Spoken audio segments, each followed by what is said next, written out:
Okay, guys, moving on. We are on episode 3 with this.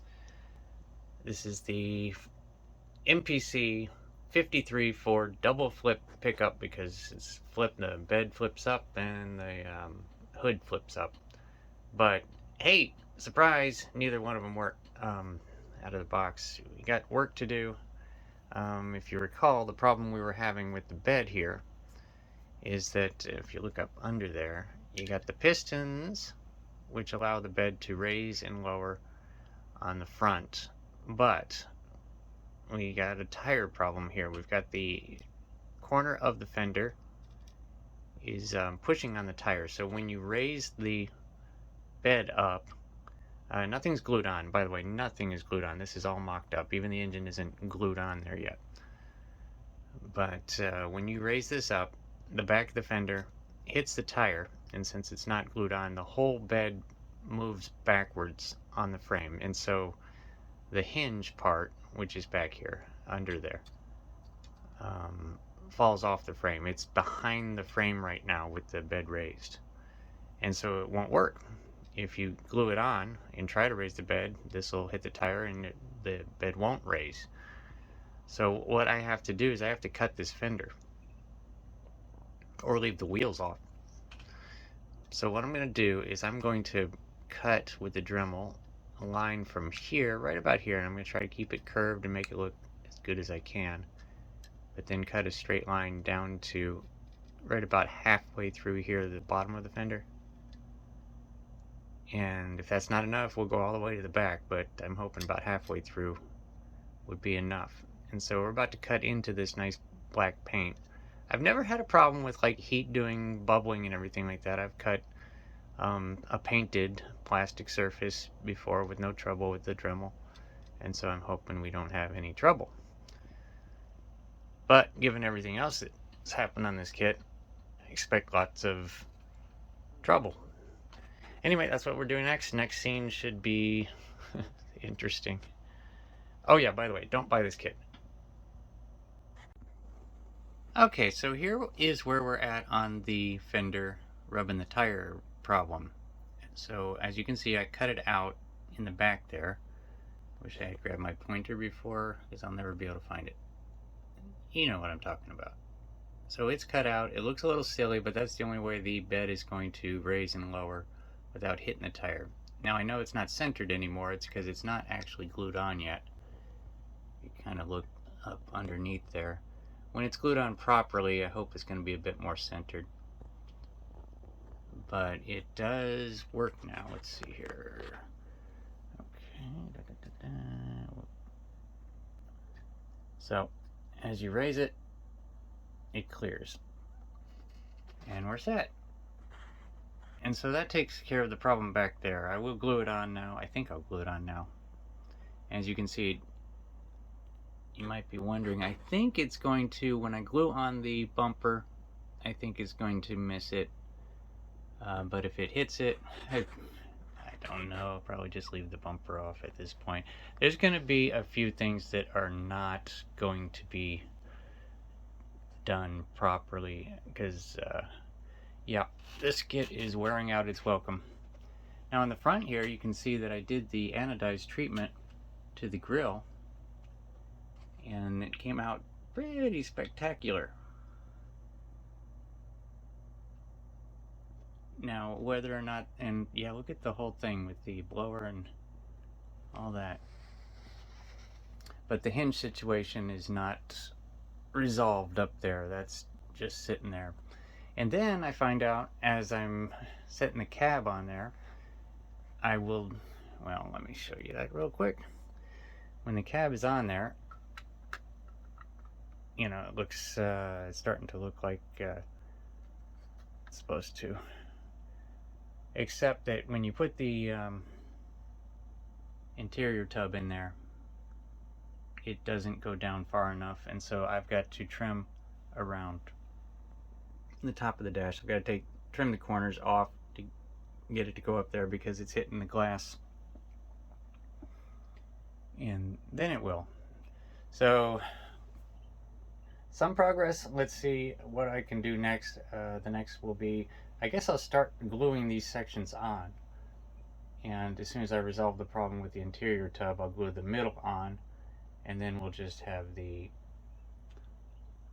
front piece nightmare to deal with. Okay? Okay, so now at this point we start into the alignment issues.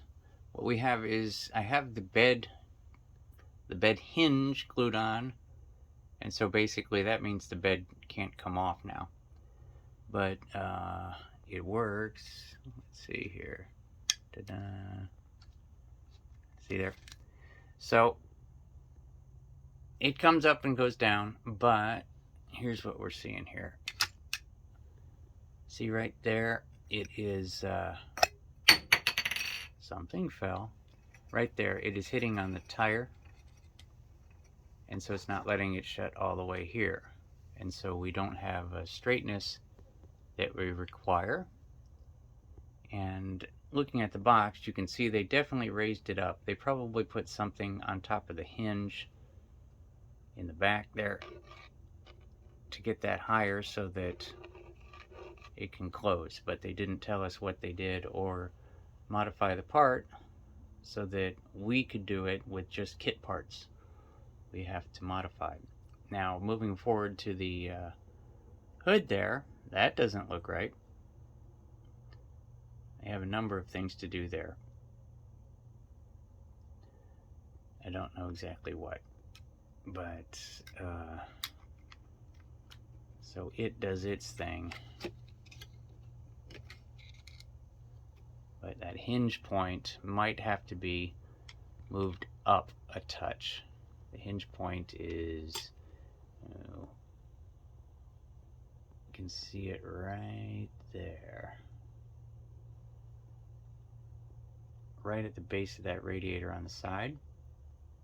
It looks like I'm going to have to do a little elbow and raise that up just a touch, because otherwise the alignment's going to be wrong. So that it can be straight. So I mean, we're getting close, but because of ill-fitting hinge kit parts, we've got some work to do still. Alright, just wanted to point that out before I fix everything, because otherwise it's going to look fine, and I don't want anybody to be thinking that it builds up fine straight out of the box. Alright, moving on.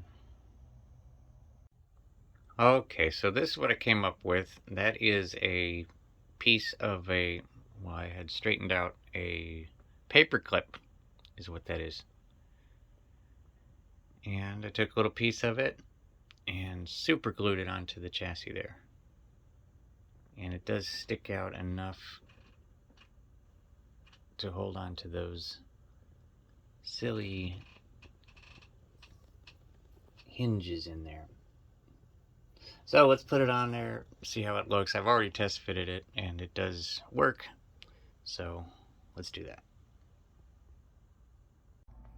Okay guys, jumping ahead a little bit I think, but I'm calling it complete.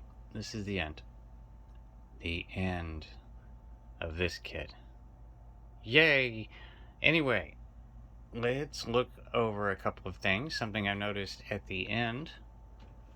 Right at the end, look at the way the hood meets the cowl, or doesn't meet the cowl. Yeah, isn't that great? The hood clip is warped. Didn't know that. Didn't know that till the end. What a delight. Oh, I've got it on a Lazy Susan. I can just flip it around. There you go. See that? See how high it's sitting on that side? Isn't that great? Anyhow, let's look at a few things here. Of course, we've got that anodized red paint.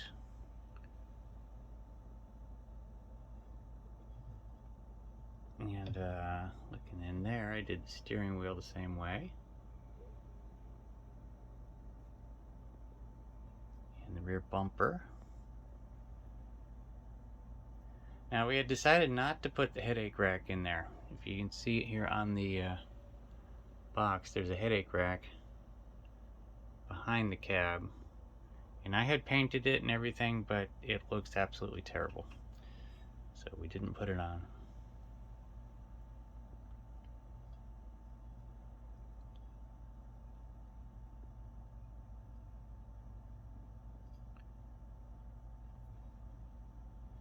Okay, so moment of truth. Let's tilt this forward. And that's as far as it goes. It's supposed to go all the way, as you can see there, but after the modification that I had to do, it doesn't do it. And then of course the bed.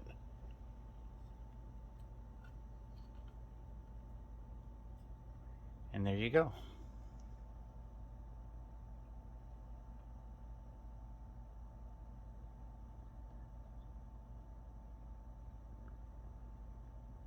And just in review here, of course, I had to make the, well, let me flip it on its back.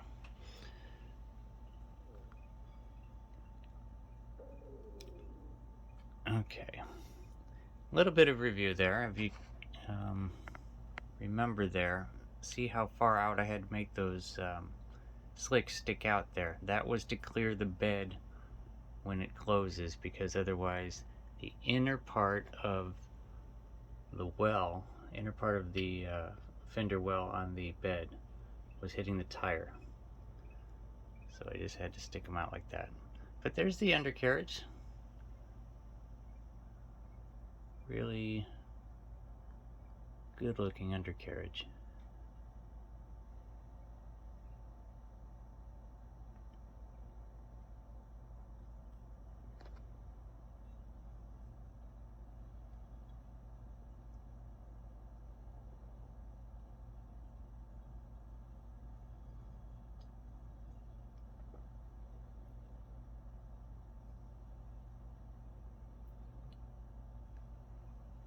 And that is basically that.